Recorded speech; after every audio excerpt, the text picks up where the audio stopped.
நாமக்கல்லில் அரசு மதுக்கடை முன்பு ஹிந்தியில் பெயர் பலகை வைத்த விவகாரத்தில் முறையாக விசாரணை நடத்தப்பட்டு நடவடிக்கை எடுக்கப்படும் என குறிப்பிட்ட அமைச்சர் முத்துசாமி, அரசு ஒதுக்கீடு செய்த நேரத்தை விட கூடுதலாக மது விற்பனை செய்யும் ஊழியர்கள் துறை ரீதியான நடவடிக்கை எடுக்கப்பட்டு வருவதாக தெரிவித்தார்.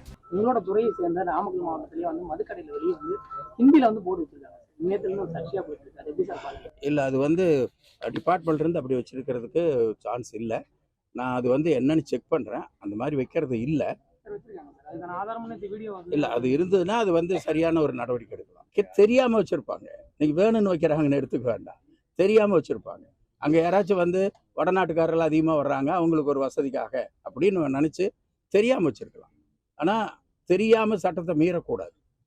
நீங்கள் 12 மணிக்கு திறக்க வேண்டிய கடையை அவன் 1 மணிக்கு திறந்துருது, முன்னாடி 11 மணிக்கு திறந்தாவோ, நைட்டு 10 மணிக்கு மூடாமல் கொஞ்சம் தள்ளி மூடினாவோ அவங்க மேலே நடவடிக்கை எடுத்து அவங்க எல்லாம் ரெப்ரசன்ட் பண்ணிட்டு இருக்காங்க. நாங்கள் கொஞ்சம் சுத்தம் பண்ணுறது கூட நீங்கள் டைம் கொடுக்க மாட்டேங்கிறீங்கன்ட்டு அவ்வளோ கடுமையாக நடவடிக்கை எடுத்துகிட்டு இருக்கிறோம். இது என்னுடைய நாலேஜோடு நடக்குதுன்னு சொல்கிறீங்க, அதுதான் ரொம்ப வருத்தமாக இருக்குது. இல்லை, எனக்கு பாருங்க, நேற்று வாட்ஸ்அப்பில் ஒன்று பார்த்த உடனே நான் எம்டிக்கு இங்கேருந்து அவரை ஃபார்வர்ட் பண்ணேன். அவர் நடவடிக்கை எடுத்துட்டு அவனை அரெஸ்ட் பண்ணிட்டு எனக்கு கூப்பிட்டு சொல்கிறார். அது மாதிரி நடவடிக்கை எடுத்துகிட்டு இருக்கோம். உங்களுக்கு தெரிஞ்சிருக்குல்ல, ஏன் 3 நாள் விட்டு சொல்கிறீங்க?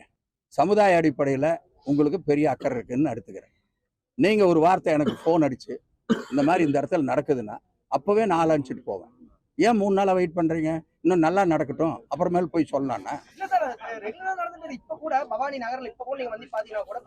வாங்க, போய் 2 பேரும் போல வாங்க.